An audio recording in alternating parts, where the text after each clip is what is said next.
What is going on, everybody, and welcome to the show. I'm your host, Big T, right here with all of you guys today, and this is your AEW Dynamite review and results show for today, Wednesday, April 19, 2023. MJF forms an alliance with Sammy Guevara to take down Jungle Boy Jack Perry and Darby Allin. We're going to talk about this new alliance between Sammy Guevara and MJF and how it became to be, and what is the motive behind it, and everything else that happened on AEW Dynamite tonight.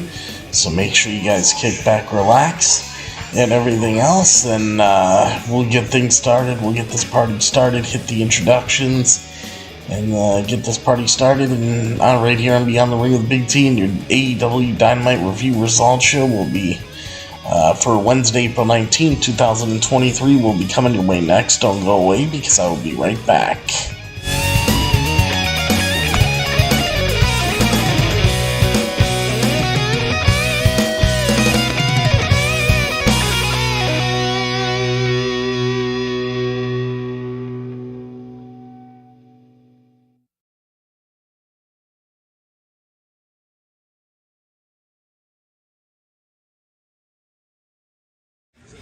This is M-Dog20, Matt Cross. We're in Cleveland, Ohio, and you are checking out Beyond the Ring with my man, Big T. Thank you, man. Big T.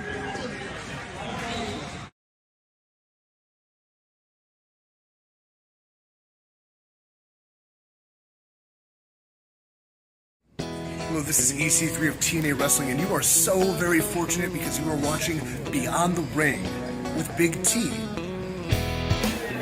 This is the bad boy Joey Janela, and you're watching Beyond the Ring with AEW.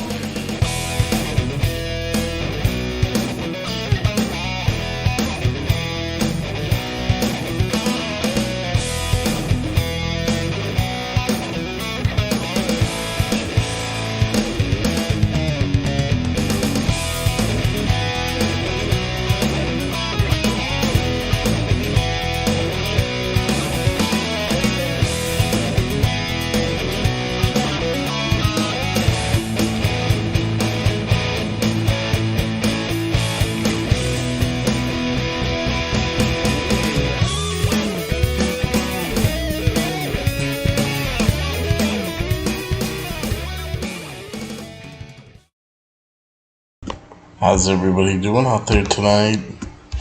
Welcome to the show, everybody. I hope you're ready for another great AEW Dynamite episode. I'm ready to get into it. We had fun tonight. It was actually a great show. So, welcome to the show. I'm your host, Big T, right here with all of you guys today. This is your AEW Dynamite review and results show for today. Wednesday, April 19th, 2023. So, before we get everything underway here, like usual, just tell you if you guys want to help out the channel, make sure that you please use the hashtag Justice for Pretty for pet rights, because pets are family. Me and Mama T, Little Pretty, we all appreciate it very much, and Pretty will always be our bright little shining star. And we love you very much, forever and ever, my sweet little angel. And after you do that, please don't forget to donate to the show using PayPal. There's a PayPal link, or, click on this link in the description of this video. Thank you guys very much.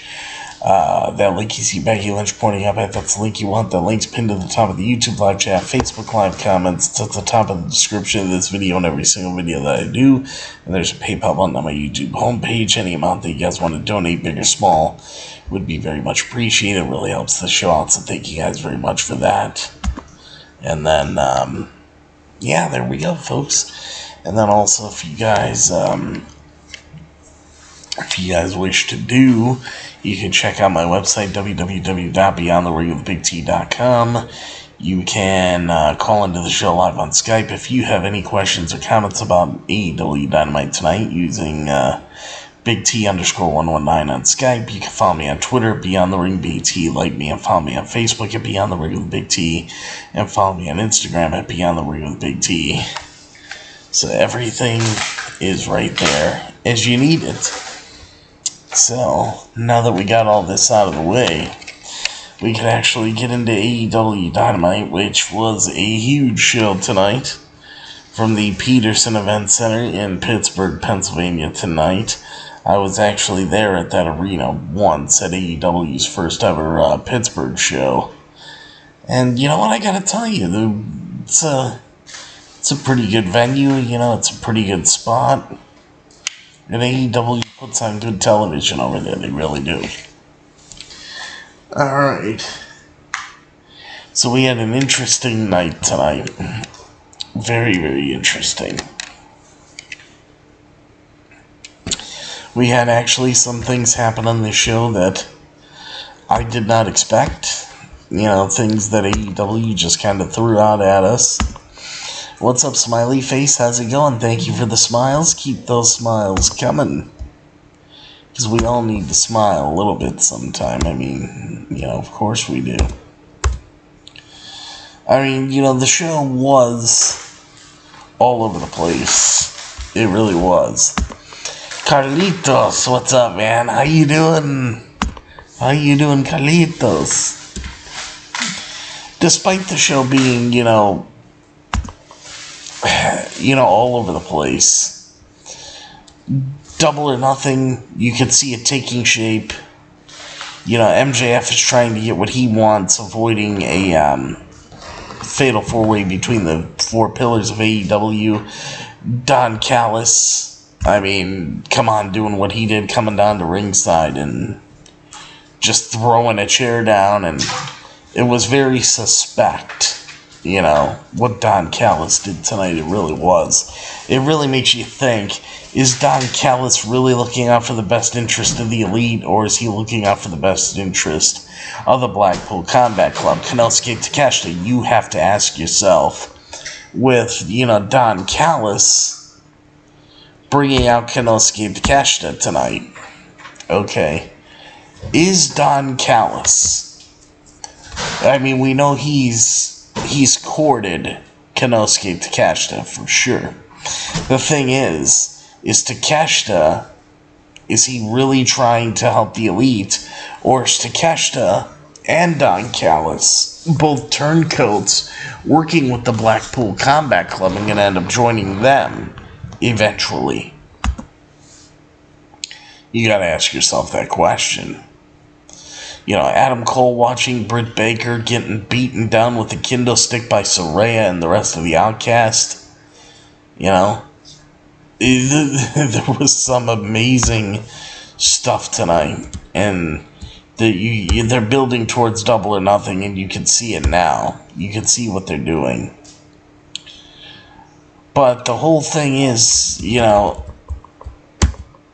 other things that happened that I love tonight. You know, Wardlow,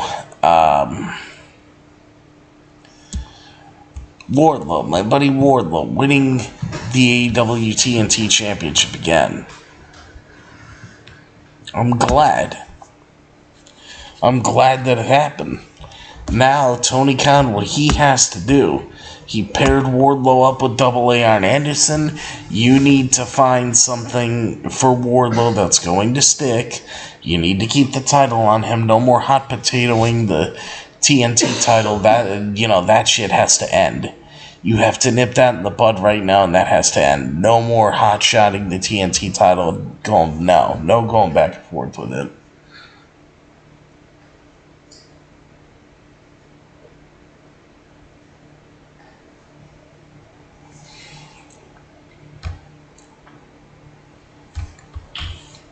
Now that Wardlow's got it, it's his title to keep. So yeah, a lot of stuff happened. A lot of stuff. In this 2-hour episode of Dynamite, a lot of stuff happened. There was no All Access tonight. I thought there was going to be. But, there was no AEW All Access tonight. As far as any, as far as any actual news into AEW, I don't see any news that is breaking. If anything breaks while I'm on the air, I will talk about it. Just to let you guys know, the only thing that I did see that was kind of worth note here was this. It was a story about Hangman Adam Page. Update on Hangman Adam Page's contract status with AEW.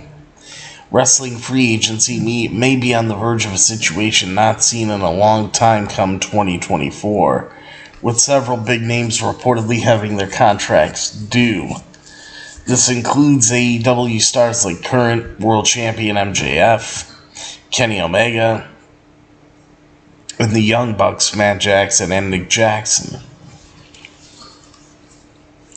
as well as WWE stars Drew McIntyre and Becky Lynch.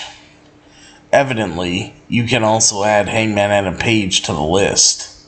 Fightful Select is reporting that Hangman Adam Page and AEW are currently negotiating a new contract, signaling that he too will have his deal expiring within the next year, along with the Young Bucks. Hangman Adam Page was one of the first signings announced when AEW launched in 2019, and presumably received a similar 3-year deal with a 2-year add-on option, though that has not been confirmed. Discussions between Hangman Adam Page and AEW on a contract extension began rather recently, thus making it unknown how far along or far apart the two sides are at this given time. The negotiations take place during arguably the most important period of AEW's history, as the promotion similarly looks to lock up Kenny Omega and the Young Bucks to long-term deals, navigate a potential CM Punk return following his well-documented history with the Elite and Hangman Adam Page, and run All In at Wembley Stadium this August. In the meantime, there's still plenty left for Hangman Adam Page to do on screen. As Hangman Adam Page, Kenny Omega, and the Young Bucks have loosely reunited for the first time in years to combat a common enemy in the Blackpool Combat Club. Now, the feud has led to Hangman Adam Page not being seen on AEW television in 2 weeks after he was assaulted by Blackpool Combat Club members the American Dragon Bryan Danielson, Claudia Castagnoli, Jon Moxley, and Wheeler Yuta with a screwdriver on AEW Dynamite 2 weeks ago. So, that's what we got. We'll see what happens with that, but Hangman Adam Page, it looks like he will be another one to negotiate contracts. So this is, it's getting interesting here. Don't know what's really going to happen, but we'll see. Tony Khan hints AEW All Access will shed some light on Thunder Rosa rumors. Oil and water, fire and ice, Britt Baker and Thunder Rosa, some things simply don't mix, but like a true wrestling promoter, Tony Khan will not stop trying. Thunder Rosa is not cleared to return to the ring yet. Tony Khan explained on Busted Open, and when she is certainly she will welcome her back with open arms in AEW, and it has been an interesting situation, Tony Khan says. Tony Khan believes that there are certain things that should stay behind closed doors, but also understands that he's now in the reality show business with the new show AEW All Access on TBS. All Access does give fans a great chance to see what happens behind the scenes. So we'll have some more All Access taking a look at what happens backstage when Thunder Rosa comes back to AEW, Tony Khan says. And I know that the locker room and Thunder Rosa at times have had some stuff. So I also think that should also be largely between everyone that was in the room. Now there's some tough choices for Tony Khan. Tony Khan says that there comes a point where he has to step in and protect his wrestlers' privacy, and step in saying that he had to make some tough choices about how much access the reality show cameras had. Tony Khan then went on to praise Thunder Rosa despite the controversy. Tony Khan says, I look forward to having her back, and she has done a lot of things on the path to return and make amends with some people. However, Tony Khan noted that some problems cannot be fixed. Now, Tony Khan says, and I quote, some people that are never going to get along, some people that are never going to be friends, Tony Khan explained. And Dr. Britt Baker and Thunder Rosa are never going to ever be friends. And they are not going to ever get along. So as to what the future is for them, I would say it's probably going to be an intense rivalry for as long as they are wrestling. This was from Busted Open Radio. Wrestling Inc. did the transcriptions on this, but that's some of what Tony Khan had to say regarding that situation. And let's see, is there anything else that came out today? Because I'm looking to make sure there. Sometimes, you'll find. Oh yeah, for those of you wondering what happened to Justin Roberts, why wasn't Justin Roberts on AEW Dynamite tonight? Well, I'll tell you. Justin Roberts set to miss AEW Dynamite due to COVID-19. COVID is still spreading and impacting the world, and AEW ring announcer Justin Roberts is the latest professional wrestling personality to come down with the illness, keeping him out from Wednesday night's taping of AEW Dynamite. The AEW ring announcer Justin Roberts made the announcement on social media late Tuesday night, sharing a photo of 4 positive at-home COVID tests. Justin Roberts says the look when, and I quote, the look when you're absolutely positive. You can't fly to work for a few more days. Justin Roberts wrote in the post caption, social distancing from Dynamite tomorrow like it's 2020. Look forward to watching TBS 8 p.m., 7 p.m. 8 p.m. Eastern, 7 p.m. Central, and getting back to work next week. Some AEW stars responded with well wishes for Justin Roberts in the comments. "No, feel better soon," wrote AEW referee Aubrey Edwards. "Get well soon, Justin," wrote AEW TBS champion Jade Cargill. "No, get well soon and see you next week," wrote Taya Valkyrie, an independent star who has started working with AEW recently. In the last week, there have been 101,437 new COVID cases, or new cases of COVID, and 1,327 new COVID-related deaths in the United States, according to the Centers for Disease Control.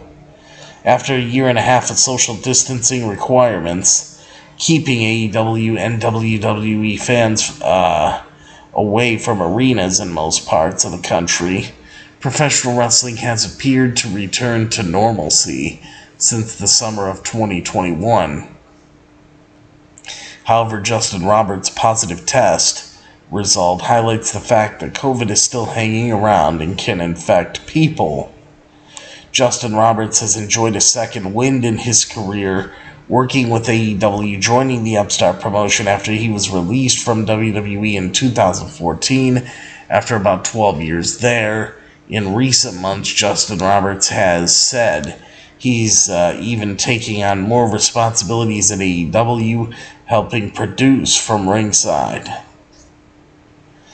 So I want to say a big get well soon to Justin Roberts. Hoping that he feels better. COVID is a bitch. I've had it twice. It's horrible.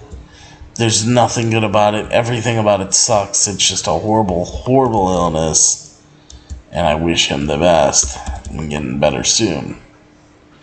Then the only other thing regarding anything AEW today, there's two other quick little things. That's this. Chris Jericho says stories are still the draw, despite athleticism of modern wrestlers. Chris Jericho has witnessed the evolution of the wrestling industry from an in-ring perspective firsthand throughout his career, and Jericho told 98 Rock Baltimore that the level of athleticism has just gone through the roof nowadays. Jericho praised the recent AEW Dynamite match between Kenny Omega and El Hijo del Vikingo as an example of that, but instead that wrestling is and always will be storytelling primarily, even though the enhanced athletic abilities of many wrestlers is something he is impressed by. Chris Jericho says, and I quote, "It is about characters and the story you tell to get people interested," Chris Jericho says. "The moves and the amazing acrobatics blow your mind, but it is the stories that sell tickets." So, Jericho, end quote, and Jericho admitted that what he saw from Vikingo goes against any type of aerodynamics, and went on to name Sammy Guevara, Nick Jackson, and Rey Fenix as other next-level talents from throughout its product. And while Jericho might not be compared to those stars from an in-ring perspective, high-flying work was part of his career early on. Jericho says, "I remember high-flying. I do the lion salt, the second rope moonsault, and in that back in the day was the most amazing, crazy move. And now it's not a big deal," Jericho says. "This guy, Commander, is literally walking across the top rope like he's a tightrope walker and not falling." This was from 98 Rock Baltimore, and Wrestling 8 did the transcription for it. And then before I get into the chat here, one more quick thing as far as the story goes that we can cover is this. Will Ospreay thinks All In at Wembley Stadium needs variety despite being an AEW show. There are 4 months remaining until AEW's biggest undertaking yet, All In at Wembley Stadium in London, England. But that hasn't stopped people from already dissecting the upcoming event. This includes how many people have signed up for the All In pre-sale taking place on May 2nd, and most importantly, just what or who will be featured on the All In card. On that note, New Japan Pro Wrestling star Will Ospreay has a few ideas. Speaking with Dark Prusho Flosion, Ospreay explained that while All In should largely be an AEW show, it wouldn't hurt to have some talent outside of the promotion involved. Ospreay says, and I quote, "Obviously this is an AEW show." Ospreay said, "The priority should be Tony Khan's talent, but I do hope it's about variety. Because I think if you have a finger in a bunch of pies, you are reaching out to every market of wrestling fans and bringing it to Wembley. One naturally assumes that Ospreay considers himself a talent that could add variety to the event. The 29-year-old who will turn 30 days after tickets go on sale for All In was born in the London borough of Havering and raised in Essex, only an hour away from Wembley Stadium. Ospreay has also continued to be a presence in the UK wrestling scene, despite his New Japan Pro Wrestling obligations, primarily working for Revolution Pro Wrestling. At this time, it remains unclear whether AEW will be using only contracted talent for All In, or if wrestlers from partner promotions such as New Japan Pro Wrestling, AAA, DDT, and others will be involved. The event will come 2 months after the second edition of AEW and New Japan Pro Wrestling's Super Show Forbidden Door, which will be held on June 24, 2023 in Toronto, Ontario, Canada. So, I would like to see, some New Japan Pro Wrestling guys or something sprinkled into All In a little bit. I think that would be pretty cool. Let me know how you guys feel about that, but I think that would be a damn good thing to do. And it would make All In even that much more must-see.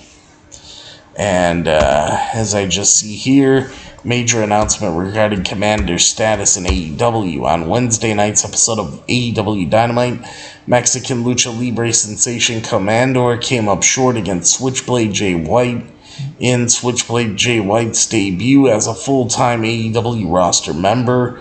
As usual, though, the rope-walking specialist Commander impressed fans with his unique blend of high flying, and AEW President Tony Khan was among them, as Tony Khan tweeted after the match that Commander had signed with AEW, getting the vaunted "Commander is #All Elite" graphic.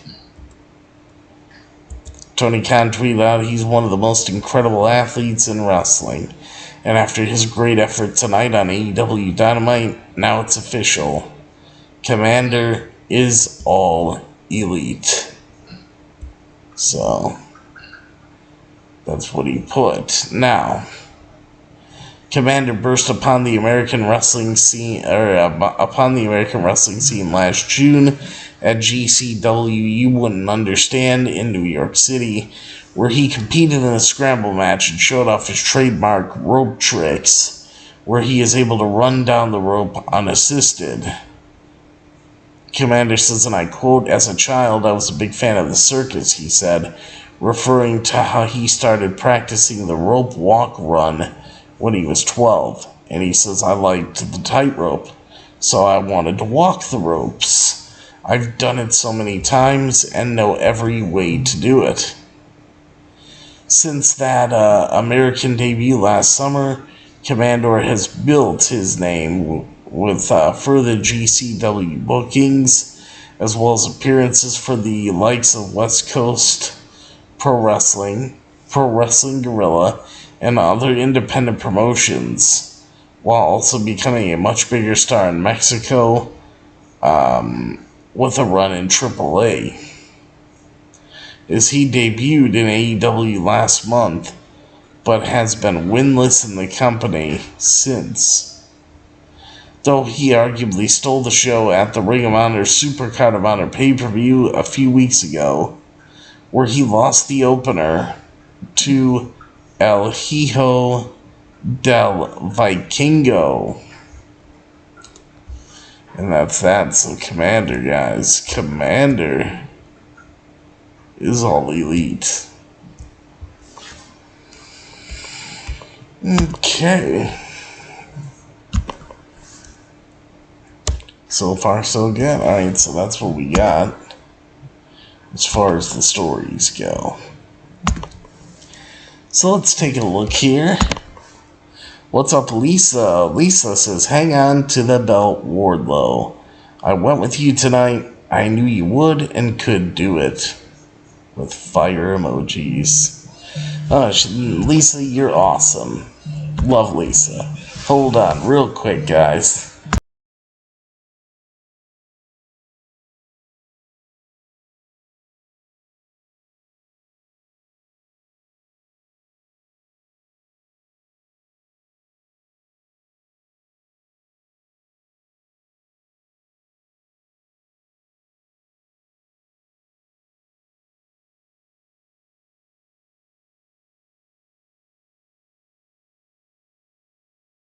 Okie dokie, guys.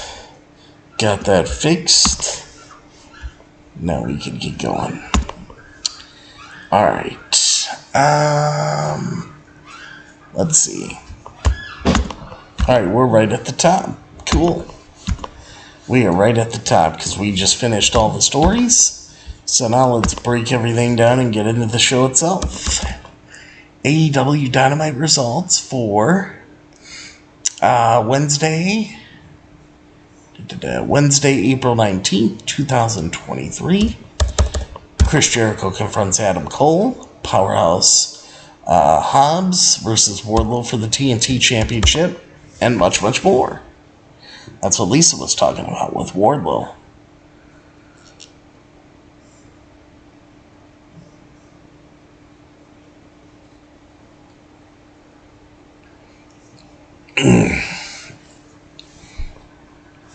Alright. So, tonight we will see the AEW TNT Championship, for AEW Dynamite for Wednesday, April 19th, 2023. Tonight we will see the AEW TNT Championship be defended as Powerhouse Hobbs puts the title on the line against the man that he defeated for it in the first place. Which is Wardlow, my buddy Wardlow.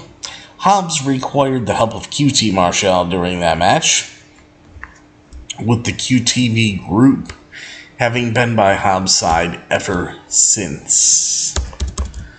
The issues between the Outcast and some of the original AEW women's wrestlers will also continue on the show, as Ruby Soho and Toni Storm are set to team up to compete against AEW Women's World Champion Jamie Hayter and Dr. Britt Baker DMD, who's coming home to Pittsburgh, or should I say Britsburg, Pennsylvania. Switchblade Jay White will also be in action on the show, as he will go one-on-one against Commander, as both men look to put some momentum together as new stars on the roster. There will also be a 6-man tag team match with the Acclaimed and Daddy Ass Billy Gunn, and they will team up to take on Daddy Magic Matt Menard, Cool Hand Ange, Angelo Parker, and Jake Hager, as the issues between the 6 of them continue to boil over. A defeat for the Acclaim's team will lead to them having to join the Jericho Appreciation Society until Double or Nothing, so, which means a month of all this. So, Chris Jericho is set to confront Adam Cole, baby, in a face-to-face situation on the show as well, with Jericho having had issues with Cole ever since he defeated Daniel Garcia on his return from injury. But they are not the only wrestlers that fans will hear from, because the Elite are also set to be on the show addressing their current issues with the Blackpool Combat Club. Meanwhile, FTR will also be on the show. We'll hear from them. So, let's hear from the pillars of AEW. In fact, all four of them. Jungle Boy Jack Perry kickstarts the show, but before he can say a single word, he is interrupted by the Spanish God, Sammy Guevara. Sammy Guevara gets in the ring, he says a couple words, and then Darby Allin interrupts him. And he makes his way down to the ring. Darby says he has known Sammy the longest, and he likes him the most. But he thinks to the fans, Sammy is the least qualified because perception is reality and people view Sammy as a follower. Darby says that he and Sting view each other as equals. It isn't called the Sting Appreciation Society. And Darby tells Sammy that Chris Jericho is holding him back. Darby then turns his attention to Jungle Boy and questions what name he's going by nowadays, as he claims Jungle Boy was handpicked due to being part of the California clique, and he remembers that he was still living in his car when Jungle Boy was announced to be signed, and he was jealous, but it didn't take long for that to disappear, as nothing about Jungle Boy intimidated him. Jungle Boy says he sees kids with Darby's face paint, and he thinks, oh boy, if only they knew what Darby is really like. Jungle Boy claims that Darby is antisocial, unfriendly. He is rude to people who aren't cool enough for him. Jungle Boy claims this wasn't Darby's first choice, and he is only here because he didn't make it as a skateboarder. I guess a professional skateboarder. Jungle Boy then says it would be a challenge to find a new way to describe what a dirtbag Sammy Guevara is. However, he respects Sammy the most out of the pillars because what you see is what you get. Sammy then points out that Jungle Boy and MJF were the golden children of AEW. As Sammy points out, they were both on the first pay-per-view in the company's history, Double or Nothing, and the most recent one. Sammy relates the most to Darby, as they are two sides of the same coin. They will do crazy things to make it, and he watched Darby become TNT champion, and then Sammy decided to do it better, and he did, 3 times. Sammy claims now it's Darby's turn to sit back and watch him become world champion. Jungle Boy says he is the next AEW World Heavyweight Champion, and he is doing it for every single person who has supported him, and this leads to MJF appearing. MJF tells them, he's like, guys, stop fighting over me, oh my god. And Jungle Boy says he and his buddy Tony Khan, because of course MJF is going to have to say something regarding Tony Khan. MJF, being the champion, he knows he's the most important part, the absolute most important part of AEW. MJF knows it, everybody knows it, He's the top guy. He is without a doubt the top guy. MJF is the guy, so to speak. Let's see here.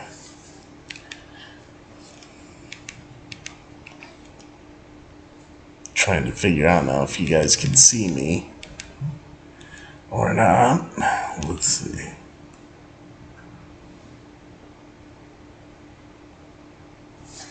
Alright, there we go.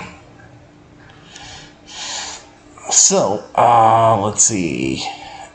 Yeah, MJF says that he and Tony Khan have decided there will be a Pillars tournament and the winner gets to face MJF at Double or Nothing. Darby is getting a bye in round 1 because there was, names out of a hat that MJF had to draw. Whatever name he drew gets a bye in the first round. So MJF says tonight it will be Sammy Guevara versus Jungle Boy, and that is happening tonight.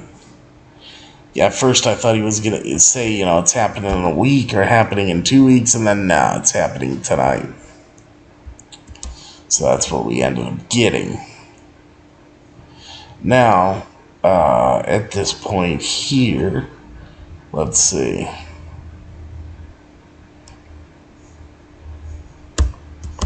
Here we go. 4 Pillars tournament to decide MJF's AEW title challenger for Double or Nothing. The road to a presumptive pay-per-view title match between AEW's 4 Pillars took an unexpected turn during Wednesday night's AEW Dynamite. A show-opening verbal sparring session between Darby Allin, Jungle Boy Jack Perry, and Sammy Guevara was interrupted by AEW World Heavyweight Champion MJF, who revealed that he and AEW President Tony Khan agreed on a plan to determine the top contender for his title. A 4 Pillars tournament among the 3 would-be challengers, with the winner getting a title match at the Double or Nothing pay-per-view. MJF drew a name from a hat to determine that Darby Allin would get a bye to the final, setting up Jungle Boy Jack Perry and Sammy Guevara, the Spanish God Sammy Guevara, for a semi-final match in Dynamite's main event. Some added intrigue came when MJF and Sammy Guevara met backstage later in the night, and MJF offered Sammy Guevara a blank check for his cooperation in eliminating Jungle Boy and Darby, so that they can have the Double or Nothing title match for themselves. But MJF said, the catch was that Sammy would just lay down at Double or Nothing. So is that the case? I don't know. But Sammy apparently agreed, and the first part of their plan played out in the main event. MJF snuck down to ringside, and with the help of his trusty Dynamite Diamond ring, he knocked out Jungle Boy Jack Perry and caused him to lose to Sammy Guevara via countout, as Sammy Guevara advances to face Darby Allin on next Wednesday night's AEW Dynamite, where a one-on-one title match against MJF at Double or Nothing presumably will be hanging in the balance. The loss snapped an 8-match winning streak in AEW singles matches for Jungle Boy Jack Perry. His last one-on-one loss was a defeat at the hands of Luchasaurus on the AEW Dynamite last October in Toronto, Ontario, Canada. So, that's what we got there. But yeah, what a segment this was. To start the show off. I thought this was great. I thought it was entertaining. I love everything about AEW putting focus on their 4 pillars in the company. That's like the best thing that they can do, is give those guys attention. I still think some way or another, we're still going to get, somehow, some way, that 4 pillars fatal 4-way match, and somehow this whole tournament is going to be wiped clean, where there's not a clear winner. Because already MJF got involved and cost Jungle Boy, so Jungle Boy still has a gripe because he got screwed. Jungle Boy could come down next week in the match between Sammy Guevara and Darby Allin and somehow screw Sammy, and then Darby would win. But then Sammy and Jungle Boy would still plead a case that they screwed the other, and somehow, you still get to the fatal 4-way match. I still think that's what we're going to get. They're just giving us an unpredictable way to get to the fatal 4-way match, if that makes sense. That's what they're doing. Because MJF, and you know, we know how MJF is, okay? MJF already went on social media earlier. If I could find this, let me see. Because MJF was already, he was already very happy with himself, you know. He tweeted out. He tweeted out at 8:35 p.m. tonight, you know, after this segment was over. MJF tweeted out, LOL, no four-way, fuck you guys, cry about it. So MJF's already bragging that there's going to be no four-way. Trust me, we'll get there somehow. How we get there, I gave you a possible scenario, but who knows what Tony Khan has planned. There's still another 4 weeks or so before, or 5 weeks before Double or Nothing. Double or Nothing. Yeah, 5 weeks. So, you know, they got all the time in the world to figure this out yet. Trust me, we're going to get to that four-way. They're just trying to make people believe that they're not going to get what they want. And then in the end, they're going to give the people what they want. And that's that Four Pillars Fatal 4-Way match. And it's going to be incredible. So, great segment to start off the show. And right now, let's see what this leads to next.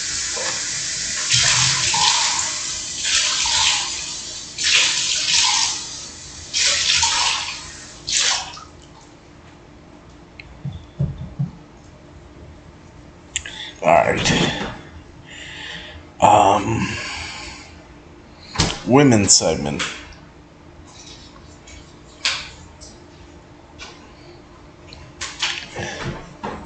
We got Ruby Soho and Toni Storm with Saraya in their corner. So we got the Outcast. I don't know what was with their stupid hairdos of, you know, those two round balls. They're making the, you know, like if they're doing with their hair, rolling it up into these round balls. And they're, you know, you could say pigtails, but they're not really pigtails because they're not long pieces hanging from the sides. They're rolling it up in these round balls that kind of look like Mickey Mouse ears, and they got them on each side. It's like, why is the Outcast doing this? Is that going to be their trademark now? You know, some crazy, you know, hairstyle that they're doing? I don't know. I really don't know. I'm lost at what to think. But,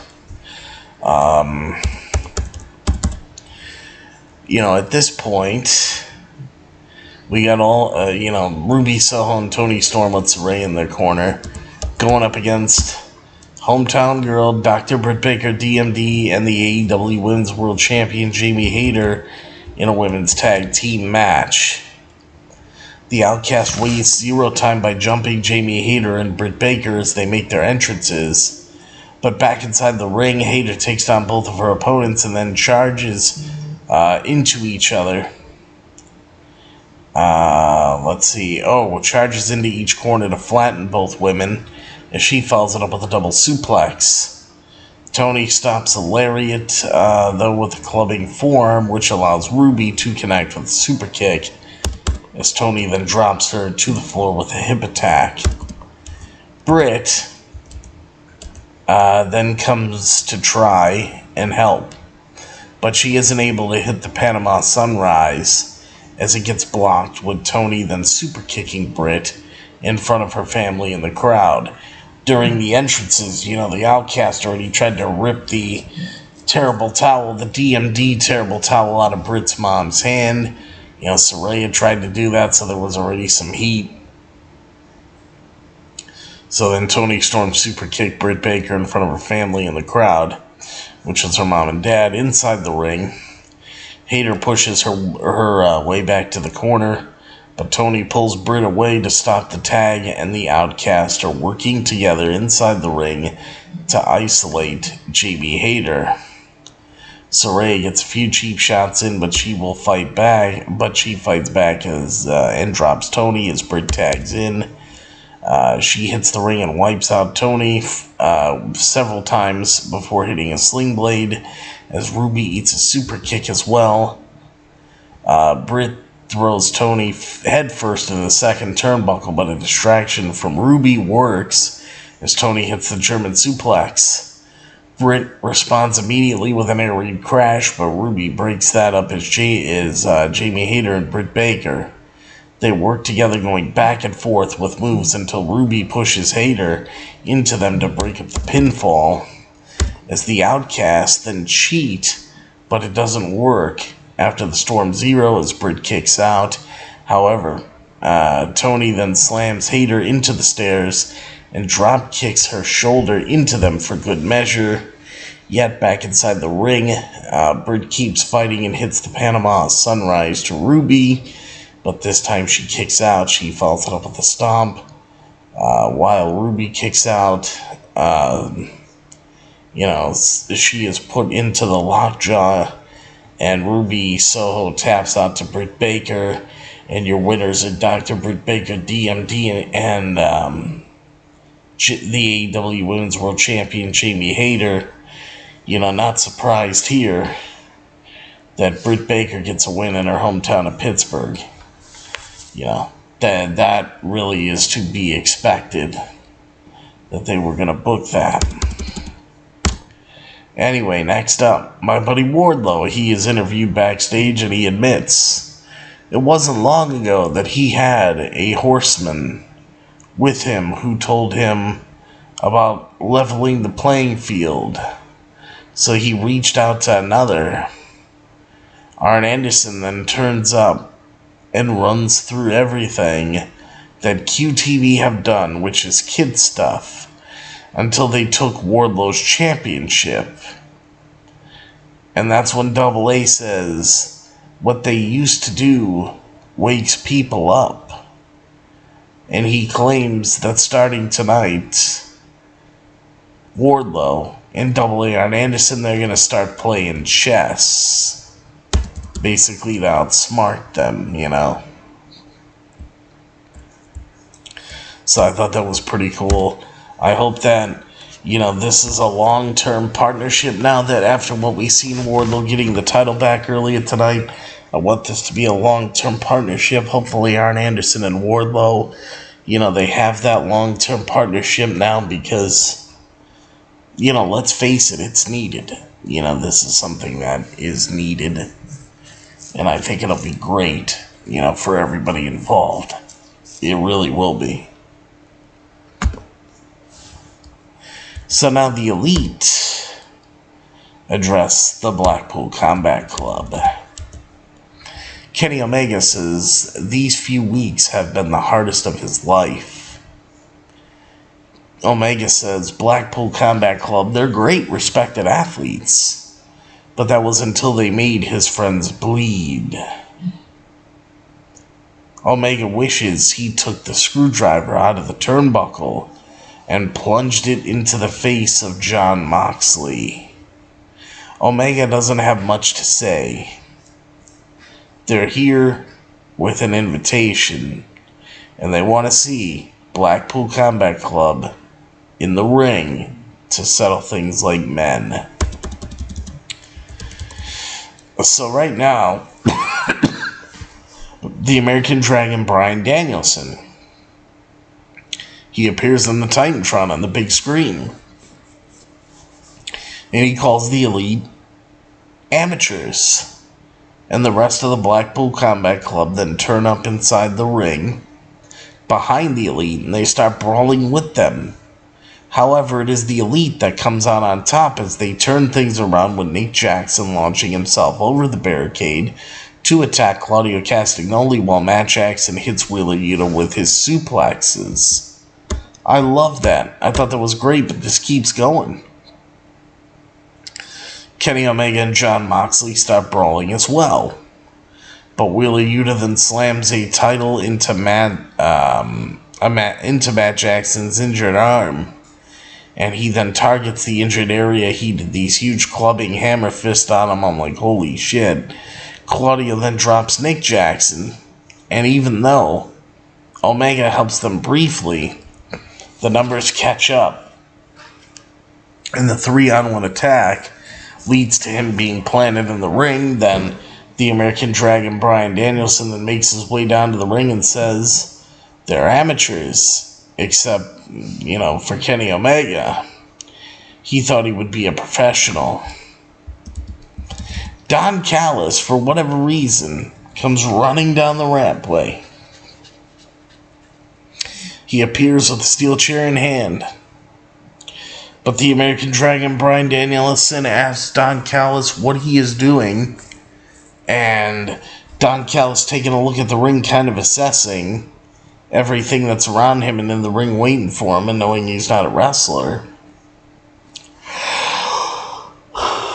Don Callis, he just throws the chair kind of up the ramp a little bit, at the bottom of the ramp, and he turns his back and runs away.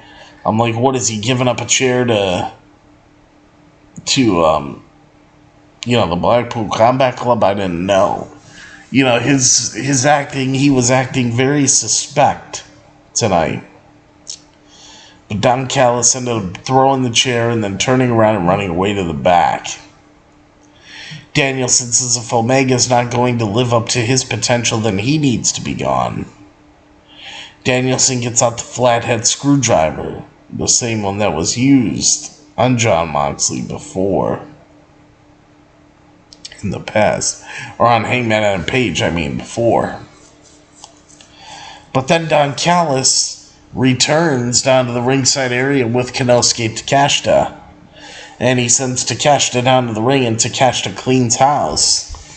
And puts himself between Danielson and Omega, and the Blackpool Combat Club run away.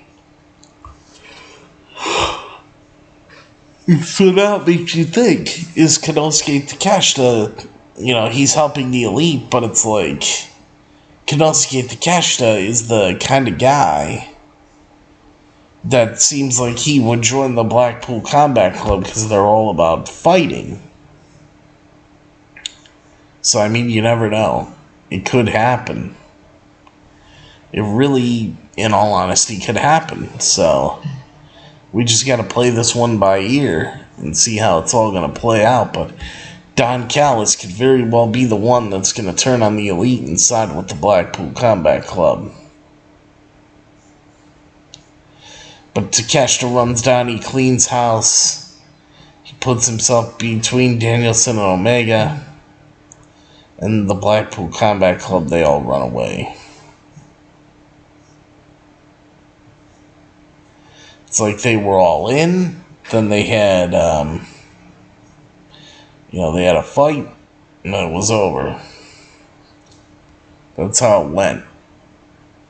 So, what's going to be with Takeshita? I don't know.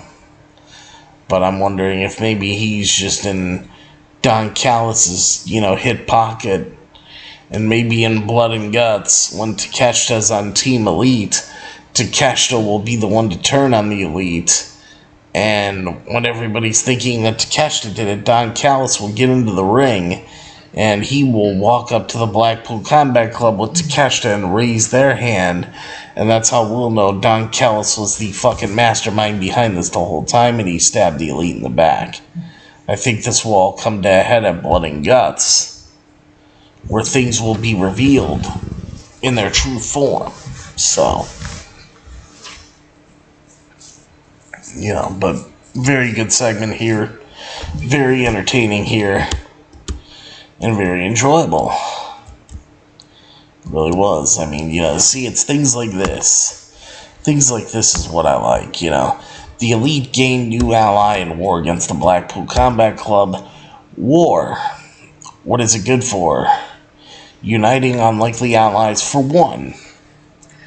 On Wednesday night's AEW Dynamite, the members of the Elite once again found themselves under the boot of the Blackpool Combat Club. The Blackpool Combat Club attacked the Elite. Don Callis briefly started making his way down to the ring before retreating backstage and returning with Konosuke Takeshita, who helped the Elite turn the tide and forced the Blackpool Combat Club to retreat. Don Callis had been scouting and recruiting Takeshita for months now, but until now their relationship was tenuous at best. Takeshita has been flagged as a top talent in AEW since his heavily lauded debut last year. He had a standout performance in a match against AEW World Heavyweight Champion MJF earlier this year.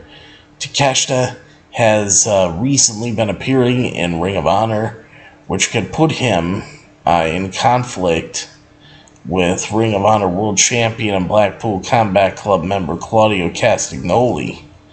Takeshita has also been working on his chops after getting some constructive criticism from the Nature Boy Ric Flair. The Elite needs all the help it can get, as Matt Jackson is currently recovering from an arm injury. While, Matt Jackson is still hurting, he's starting to feel more confident, recently saying that he felt he could probably start wrestling again.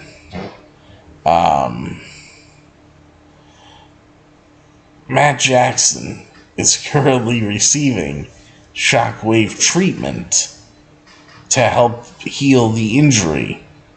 The Blackpool Combat Club was responsible for the injury in the storyline, attacking Matt Jackson and his brother Nick Jackson and sending them to a hospital. Matt Jackson has not wrestled since the March 15, 2023 episode of AEW Dynamite. So there you go. That's a little bit of extra news there on that. Just to keep you guys in the know. Because, I gotta keep you guys in the know. I always got to. Let's see.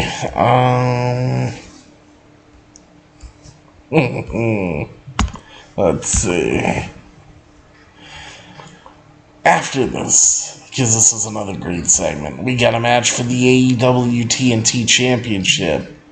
We got the AEW TNT Champion Powerhouse Hobbs with QT Marshall and Harley Cameron in his corner, and he's defending his AEW TNT Championship against my buddy Wardlow with our AA Arn Anderson in his corner, in a match for the AEW TNT Championship.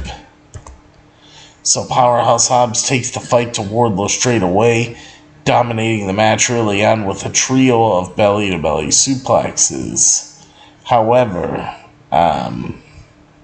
Wardlow fires back by sending Hobbs out of the ring and into the guardrail before clotheslining him over it as they begin brawling to the floor, where the fans are. They brawl back to the ringside area and Hobbs sidesteps him as Wardlow collides with the steel stairs. Back inside the ring, Hobbs connects with a frog splash, but Wardlow manages to kick out. Wardlow brings Hobbs down to the mat and connects with a few shots, but Hobbs responds with some of his own, and then QT Marshall cheats with a cheap shot behind the referee's back as they fight their way up to the top turnbuckle, but Wardlow sends Hobbs down, and that is followed by a senton bomb. Both men then throw punches back and forth as they then just clobber into each other with blows, and it is Wardlow who comes out on top and then follows it up with a couple of German suplexes as he hits a headbutt and then swings back to drop Hobbs with his lariat. However, Harley Cameron then gets onto the ring apron to provide a distraction, but AA Arn Anderson gets up and takes a look. However, the distraction allows QT Marshall to drop Wardlow with a cutter, but it doesn't work as he kicks out. Marshall then argues with the official until AA Arn Anderson gets in the ring, and he pretends to pull out a gun, just doing that with his fingers, pull a gun out, which leads to him running up the ramp into Pental Z Romero, who nails a super kick to QT. QT then stumbles back to the ring and right into a DDT from AA Arn Anderson, while Wardlow then proceeds to hit a powerbomb to Powerhouse Hobbs. Wardlow then follows that up with another powerbomb as Wardlow begins working the crowd, and Wardlow hits a third powerbomb to Hobbs to get the 1, 2, 3 and the pin in the win to reclaim the gold. Your winner and the new AEW TNT champion is my buddy Wardlow. Awesome stuff here. Congratulations to Wardlow. I hope they keep Arn Anderson as his manager permanently and do something different with Wardlow. Keep the TNT title on him now. Make the reign important and do not hot potato this title anymore. Keep it on Wardlow. Let Wardlow make this title and also make Wardlow a star in return and give him some of that pushback, that he lost a while ago. Just saying, it would be so much better that way. Right after the match, Christian Cage makes his way out with Luchasaurus as they stare down Wardlow. So, that's interesting. MJF and Sammy Guevara then shown backstage as MJF says he has an agreement that would help both MJF and Sammy Guevara out. Then the two of them hug it out after Sammy lets MJF know his price. And MJF agrees to give Sammy that blank check for the price he wants. So, we'll see what happens with this. But, MJF was like, I'll get you in the main event of Double or Nothing, Sammy. And then when you get there, all you gotta do is lay down. And then, that drove Sammy's price up. If he's gonna lay down, he wants a bunch of money, to lay down. So, like I said, it's an interesting story that they're trying to tell. But I'm telling you guys that, in the end, we're still going to get the Fatal 4-Way. MJF will still freak out. And it's going to be MJF's hardest test to date at that point. I can just see it. I can see it happening from a mile away.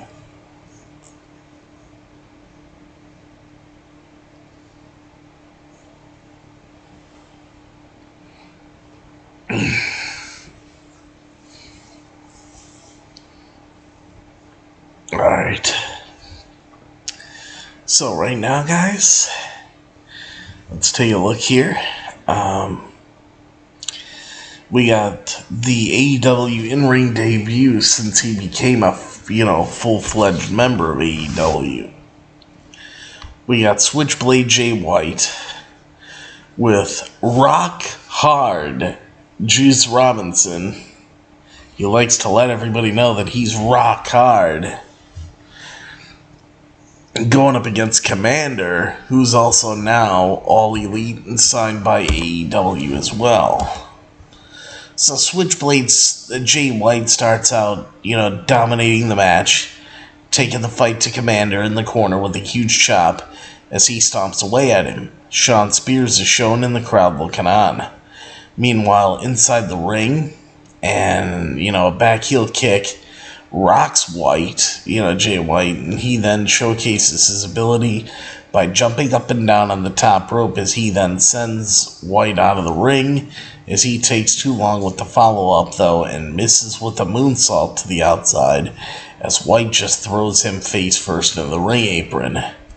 White then begins delivering chops outside the ring to Commander in front of Spears, who holds up a score of 4, which leads to White doing another that grants him a score of 6 from Spears.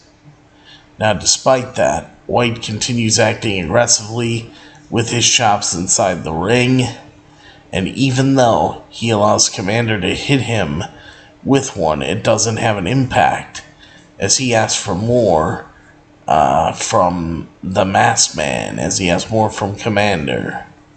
And that leads to them going back and forth as he almost catches Jay White out with a pinfall attempt, but he then gets dropped with a huge clothesline.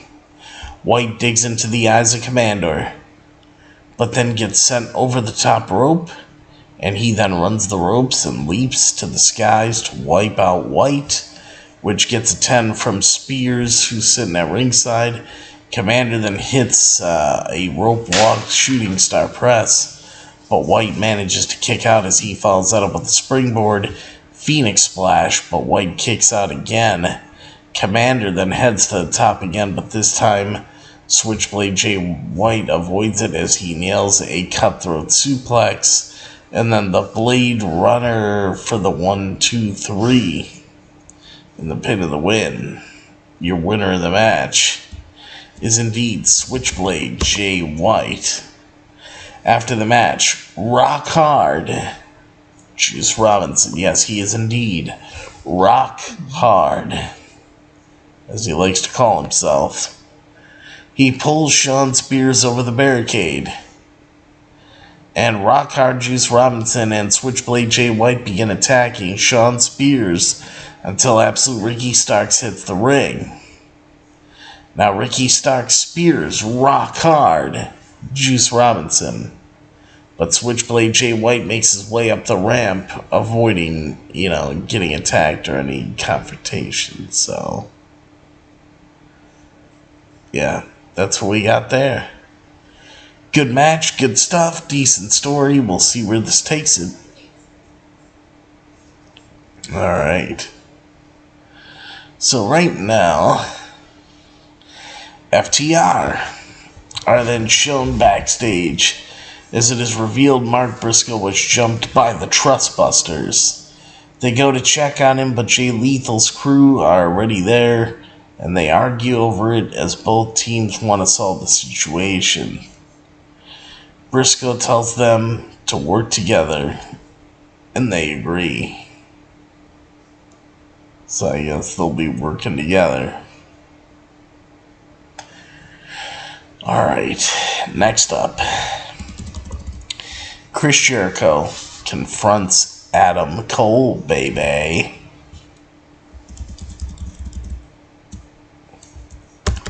This was good shit. Really, really good shit. And you want to talk about a good way to kick off a feud. Holy shit, was this some incredible stuff here tonight. You want to talk about kicking off a feud, this kicked the feud off into overdrive. Alright, Adam Cole says anyone who has followed his career will know he studied Chris Jericho. And even Adam Cole says his catchphrase was even inspired by Chris Jericho. Adam Cole says he read Chris Jericho's first book and he wanted to be like him. Fast forward to now and they're in the ring for the first time ever. Adam Cole thinks that's pretty damn cool, and he admits that he has a ton of respect for Chris Jericho. Jericho puts out his hand, and the two of them shake hands. Jericho then says he appreciates the words of Adam Cole, and he has watched Adam Cole's stuff lately, and he has absolutely zero respect for him. This is when Jericho makes a turn. Jericho thinks that Adam Cole is an arrogant son of a bitch. As Jericho says what Adam Cole did last week was unacceptable, and he is lucky he didn't slap his dumb face right now. Adam Cole says lately he and the fans think that Chris Jericho has been a jagoff. Should have just called him a jackoff. And he understands, Adam Cole understands that Chris Jericho has his minions. But he wonders when Jericho last asked himself who the real version of himself is. Is it the guy who has the Jericho Appreciation Society win matches for him? Or is he the GOAT? Adam Cole says the real Chris Jericho is an insecure, fickle, stupid idiot. And Adam Cole was even laughing after he said this. Adam Cole then points out that Chris Jericho wanted his attention, and he has it. So now what? Jericho says that Adam Cole doesn't want to meet his idol or have anything to do with him. And if he's smart, he will get out of the ring right now. However, Adam Cole has heard enough, and he starts attacking Chris Jericho until Daniel Garcia pops up behind to attack Adam Cole. Jericho and Garcia dominate Adam Cole until Adam Cole's real-life girlfriend and hometown girl, Dr. Britt Baker, DMD, she runs down to the ring, she comes and she pulls Chris Jericho off of Adam Cole, and then Britt slaps Jericho. However, the Outcast then turn up. The Outcast do. And the Outcast of all people, they, Saraya, Toni Storm, and Ruby Soho, they jump Britt Baker. All three of them jump Britt Baker. They beat her down while Adam Cole's getting beaten down. Jericho, he handcuffs Adam Cole and makes him watch. Because Jericho had a kendo stick, and I thought Jericho was going to beat Adam Cole with it at first, but then I figured out what Jericho was doing after a split second. Jericho had a kendo stick. Adam Cole was like, hit me, I dare you, hit me. And Jericho then gives the kendo stick to Saraya, and Jericho makes Adam Cole watch as the Outcast attack Britt Baker. Jericho gets a kendo stick, Adam Cole dares him to hit him, but instead Jericho hands the kendo stick to Saraya, and they force Adam Cole to watch Britt Baker get brutally attacked with the kendo stick, and Adam Cole was just completely distraught, at this point. So, this was a great way to start the feud. Jericho taunting and trash-talking Adam Cole as Britt Baker was getting brutalized was even more, made it more, even personal. It really did. So, we'll have to see where this goes. But I think this feud is going to be great. Adam Cole and Chris Jericho are going to knock this feud out of the park. I can't wait to see what they're going to do with this. It's going to be awesome. Alright, so we got a couple more things going here now. We got the Acclaimed, Platinum Max Caster and Anthony Bowens, and Daddy Ass Billy Gunn, and, the Acclaimed Daddy Ass, going up against Jake Hager, Daddy Magic Matt Menard, and Cool Hand Ange Angelo Parker in trios action.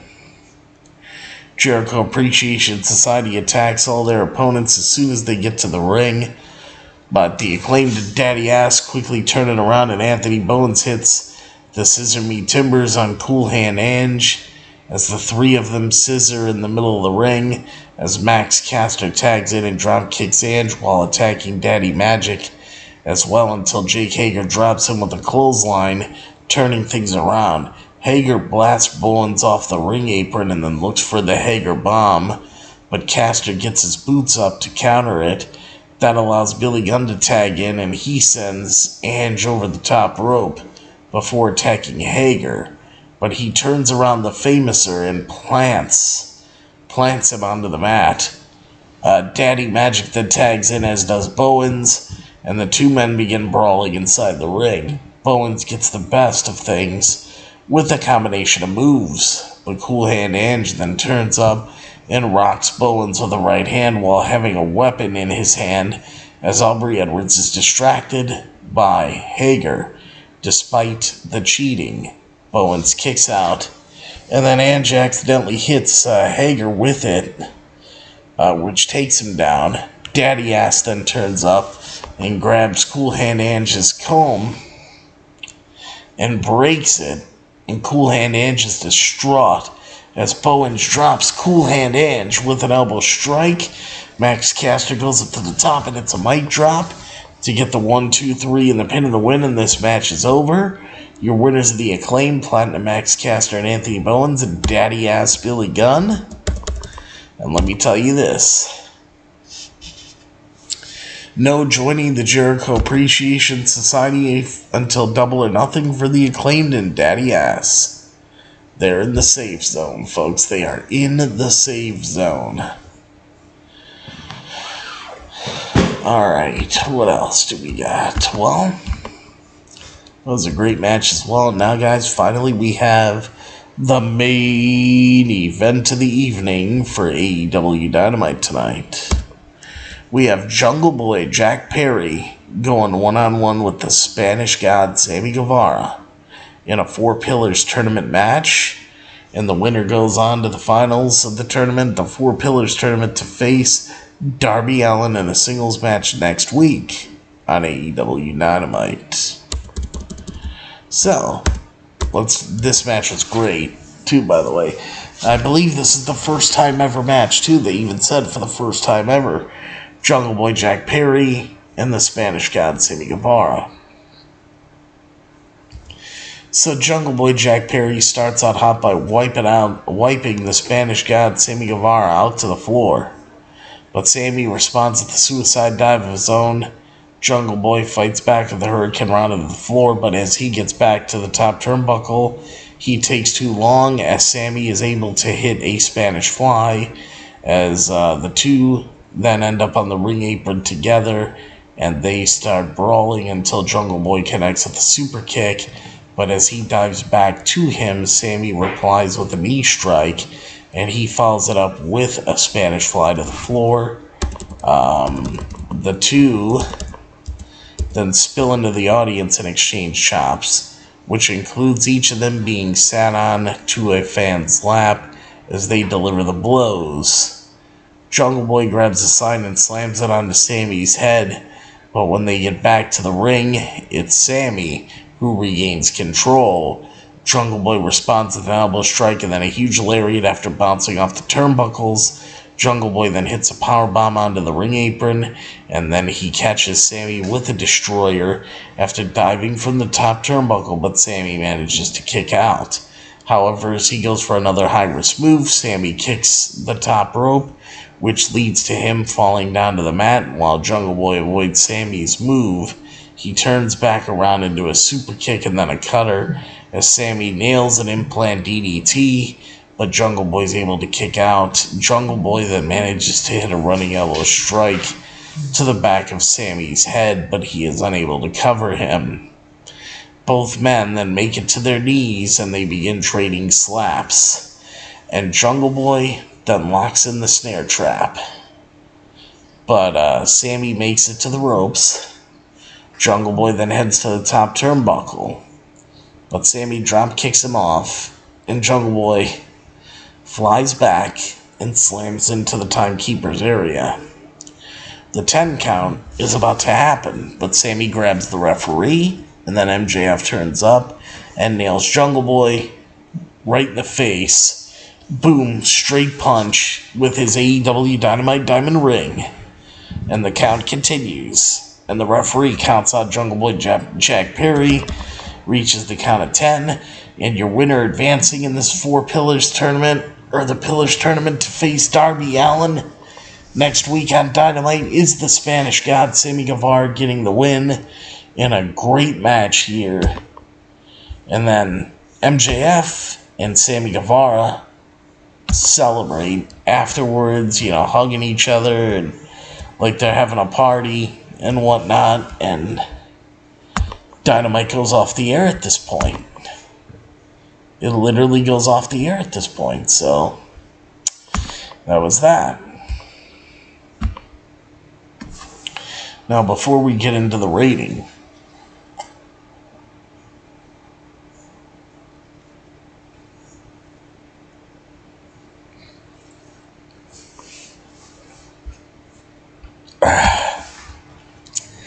got some, a couple more pieces of news that came out since I've been on. So let's talk about this. Dalton Castle reflects on his first AEW appearance wrestling Chris Jericho in Canada.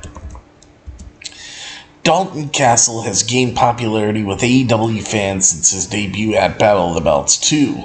In a recent interview on the AEW Unrestricted podcast, Dalton Castle talked through his journey to debuting for AEW and subsequent fan reception. Dalton Castle says, "I knew the weight of seeing more eyes on me," Castle says. "I did not really fear it because I've always kind of trusted in myself. I know I'm good. I know I'm real good at this. I just had to keep doing what I'm doing and not do it any differently." Dalton Castle's AEW debut saw him come in alongside his boys, a return which he says was first proposed to him by AEW and Ring of Honor President Tony Khan, as Dalton Castle says that after his appearance on 2022's Ring of Honor Supercard of Honor, Tony Khan approached him backstage about bringing back his stablemates, as he noted that Tony Khan's attitude was in contrast to others who may have liked his in-ring work but may not have wanted the rest of Dalton Castle's character. Since then, Dalton Castle has challenged Chris Jericho for the Ring of Honor World Heavyweight Championship on AEW television. The match with Jericho was an idea brought to Castle very quickly, but it was one that he was eager to spring on. Dalton Castle says, and I quote, "I got told you're probably going to be doing a segment with Jericho tomorrow.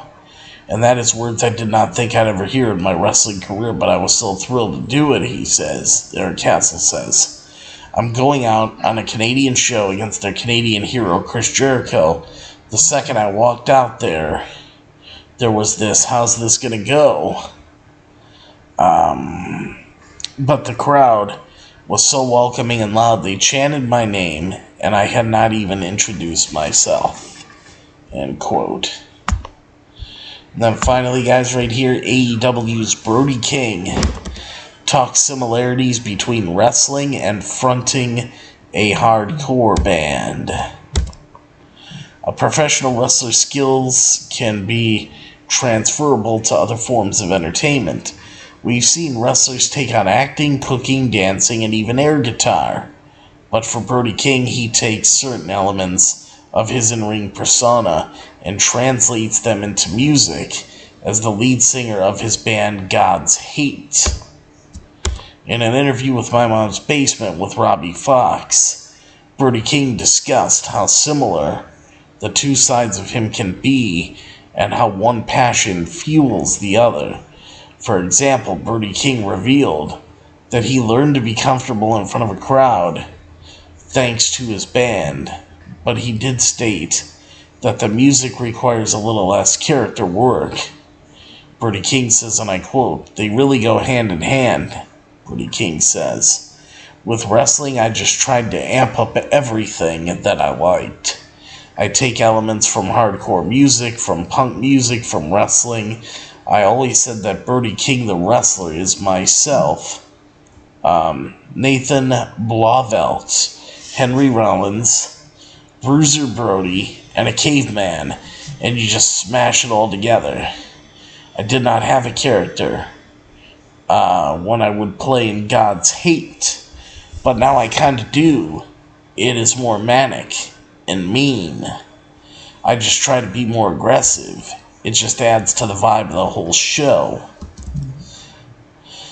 Brody King is not the first wrestler to bring his talents to the stage as a musician. Maki Ito, Jimmy the Mouth of Salt, Jimmy Hart, Ultra Mantis Black, and Mark Andrews are just a few names that share his passion for music. But in AEW's locker room, Chris Jericho also understands this connection between wrestling and music. According to Brody King, Chris Jericho agrees with his assessment, but adds that they have to know when to pull back on one thing and push it forward on the other. Because, Chris Jericho is the lead singer of Fozzy, so of course, Chris Jericho knows a thing or two about all of this stuff. And yeah, that's all the news we got, guys. That's all the news I got on this, so boy, oh boy, what a show. What a show tonight. It was great. I had a great time. I hope you guys did too. On a scale of 1 to 10 for AEW Dynamite tonight, including that main event, because that main event was great stuff with Jungle Boy and Sammy Guevara. I can't wait to see, what MJF's going to have in store. I mean, all this is so exciting right now. It really is. It's super, super exciting. There's just some things you really look forward to. This is one of them. This is something that is super, super exciting. So on a scale of 1 to 10, I'm going to say that AEW Dynamite for today, Wednesday, April 19th, 2023, definitely gets, without a doubt, the 10 out of 10 plus, and the 2 thumbs up, and the big T seal of approval. Great AEW Dynamite show right here tonight. Whew. Alright, guys. So we got through another one. Next time I see you, more than likely, will be Saturday night. I'm already thinking now, with Collision's due this summer to come out. That'll be a Saturday night show. Collision, I will probably just go ahead and review. I'm thinking maybe on Wednesday night, or Wednesday afternoon before Dynamite, and make Wednesday just an AEW day, so I don't have to pick up, any extra days on my schedule. Like Wednesday during the day, we'll do Collision, and then Wednesday night, we'll do Dynamite. Wednesday, when Collision starts in the summer, will just be the AEW day. That's at least what I'm thinking right now. Because I don't know how they're going to run Collision, what it's going to be like, but I want to keep my quote-unquote podcasting days or working days the same and not add anything else. So if anybody's already wondering that with Collision, that's what I think I'll do. Wednesday in the afternoon, we'll have a live stream for Collision. Wednesday night, we'll have Dynamite. And Wednesday will just be our AEW day all around. And then we'll have our WWE shows, at the usual days that we have them. But as far as AEW coverage, that's how I think I'm going to roll with it going forward into the summer, just to let you guys know off the bat. But, yeah, so there you go. This was good stuff tonight, guys. And hope you enjoyed the show. And I appreciate all you being here. And, of course, cheers to you.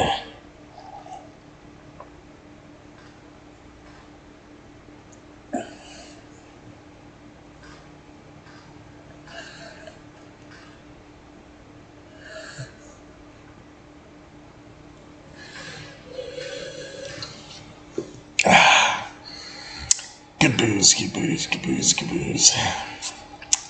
Yeah, I wish. It's just water. I need a good drink, though. That's what I need. Let's see. Lisa says, always a pleasure. Hashtag justice for pretty with all the emojis. Kissy face, the angel emoji, the kitty cat emoji, the paws, the doves. Thank you, Lisa. I love you. It's always good having you on here. You're awesome. And, yeah, guys, so I will see you next time. Because that's going to do it for me right here on this episode of Beyond the Ring with Big T. So I'll see you guys next time. Yes, there will be a next time for me right here on Beyond the Ring with Big T for your WWE Friday Night SmackDown and AEW Rampage coverage on Saturday night. Because I'll be on the road on Friday night, so Saturday night we'll do it. And don't forget us and we won't forget you. And of course, we want the best. And yes, I do mean the absolute best for all of your professional wrestling needs right here on the internet, right here on YouTube.com today. Always remember to think Beyond the Ring with Big T. And then, of course, everybody, thank you very much for watching and listening to your AEW Dynamite review results show for today, Wednesday, April 19, 2023. Actually, now it's 420. Happy 420, everybody. I'm sure RVD is happy today. You know how RVD likes to go on out for a puff every day. And I'm sure he loves to do it on 420. Oh, and Matt Riddle, too. Matt Riddle. How could we forget Matt Riddle? The original bro. I hope we see pictures of Matt Riddle and RVD together going around social media for 420. I want to see Matt Riddle and RVD tag team, damn it. I do. That was actually one of Mama T's ideas. And I'll tell you, that one from Mama T, that one sticks. That one really does stick. Because, man, I think Matt Riddle and RVD, those two are like... They would be the perfect tag team to complement one another. They really would. I mean, you know, do you really think they would fail as a team? I don't. You know, WWE sign RVD for a quick run. If we could get Lita and Trish back, and we could get Lita teaming with Becky Lynch to win a women's tag team championship, please tell me if that could happen. Why can't RVD sign a short-term deal, tag team with Matt Riddle, and win the tag titles with Matt Riddle for a little while? Why can't that happen? I'd love to know the answer to that question. I would love to see Matt Riddle and RVD. Even Lisa says 420. She's got the emojis up and everything. She's got the weed emojis. See some dragonflies here too. Yeah, so come on. RVD and Matt Riddle, a tag team. Make it happen. I'm putting it out there in the universe. I'd love to see it. Let me know if you guys would love to see it too. I think it would be a fantastic tag team. But, yeah, with all that, Wardlow, congratulations to my buddy Wardlow for becoming AEW TNT champion again tonight for the third time. Hopefully Tony Khan now finally has a solid booking plan for Wardlow. I can only hope that he has a long, fruitful reign with the AEW TNT Championship. I'm hoping to God, you know, that's the case. I really, really am. Because, I just want to see. I really do. Yeah, you know, I want to see Wardlow succeed. I want to see him be the one to build this TNT title up to prominence. And then after Wardlow does that and has a nice long reign with the championship, I want to see Wardlow moved on up to world title contention, and I want to see Wardlow feud with MJF. That's what I want to see. Come on, Tony Khan. You got to start booking it like this. No more hot-shotting at the TNT title. Let's build up Wardlow. Let's build him as a credible challenger for MJF in the future going into 2024. And then, if you want MJF to drop the title, I would even say have Wardlow beat him. And Wardlow would be a made man at that point. Really think about it. You got a gem there. You have a literal gem there with Wardlow that you can really take advantage of. And, you know, build as a top star in your company. Do it. Do it this time. But yeah, guys, thank you very much for watching and listening to your AEW Dynamite review results show for today, Wednesday, April 19, 2023. Even though it's not officially Thursday, April 20th, 2023, because it's, you know, 2:35 a.m. on the East Coast. Lisa's celebrating and laughing. Hey, Lisa. Alright, guys. And then, yeah, so, you know, we'll see. But thank you very much. And then, as always, everybody, you guys know how it goes. Always remember, and of course, never ever forget that I'm your host, Big T, and that I will see all of you at the matches. And of course, I will see all of you for your WWE Friday Night SmackDown and AEW Rampage review and result shows live on Saturday night. Because I'll be on the road on Friday, but you'll have your preview shows and rating shows and everything up that you need then. your preview shows on Friday, but the review and result shows will come your way on Saturday night. So just remember that, and I'll see you then for the next live shows. And I'm your host, Big T. I'll see all of you at the matches. See all of you on Saturday night live for the next shows here on YouTube Live and Facebook Live. And so it'll be fun. So have a great start to your weekend, and I'll see you on Saturday night. And take care, everybody. Thank you, AEW and Tony Khan, for a great show tonight. And take care, everybody. I love you all.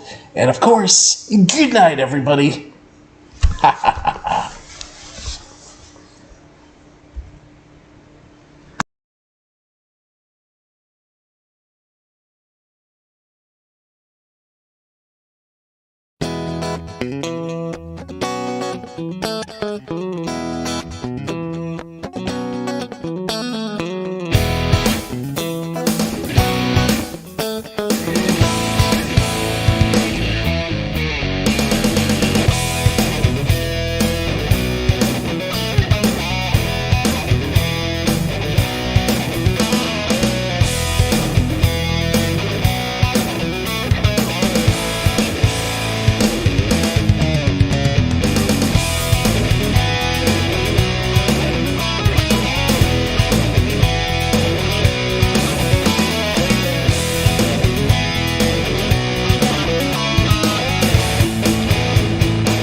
This is MDog20, Matt Cross. We're in Cleveland, Ohio, and you are checking out Beyond the Ring with my man, Big T. Thank you, man. Big T.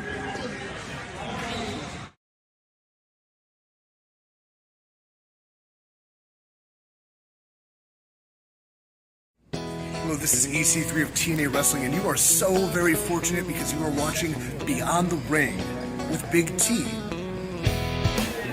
This is the bad boy Joey Janela, and you're watching Beyond the Ring. Aew Tnt